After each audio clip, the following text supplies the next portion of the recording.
A massacre at a church in Charleston, South Carolina leaves 9 people dead. That community is mourning tonight, but there are new developments as the authorities arrest the accused gunman, 21-year-old Dylann Roof, 250 miles north of Charleston, after another driver noticed his car and then called police. Police are calling the shooting a hate crime and say Roof sat in the church Bible study for over an hour before he opened fire. African Methodist Episcopal churches across the nation held vigils for the victims, including in Chattanooga. The president also addressed the heinous and racially motivated crime. Any death of this sort is a tragedy.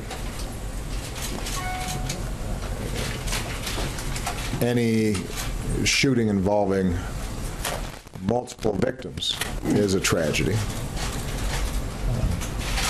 There is something particularly heartbreaking about a death happening in a place in which we seek solace and we seek peace,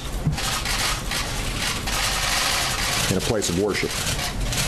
As we continue following those developments in South Carolina, we mentioned that churches nationwide are sending prayers of support to those hurting, including right here in Chattanooga. NewsChannel 9's Brianna Arredondo spoke with 2 local churches on how they are honoring the victims.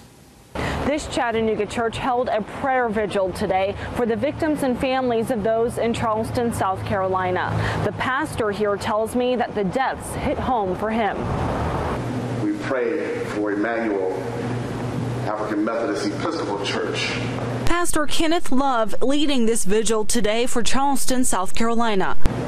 That they might find strength at this time. 9 church members gunned down last night, including the pastor. He was one of those prolific pastors that really helped guide the church. Kenneth Love heads up the St. Paul African Methodist Episcopal Church in Chattanooga. AME is a historic black denomination founded in the late 1700s. Given its roots, the Charleston massacre is considered a hate crime.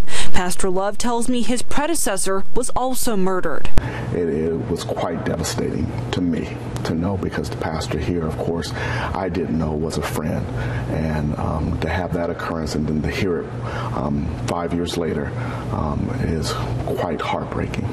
The news today affecting all, including Pastor Tom Hayes at Collegedale Community Church. How would it be to worship in that church now for any of those folks that have seen such a tragic event take place right before their eyes? Worshippers hold hope that the terrible shooting will move more toward finding strength and change. And I'm hoping that today some of us will come together and decide a course of action that will not be exclusive, but will be inclusive.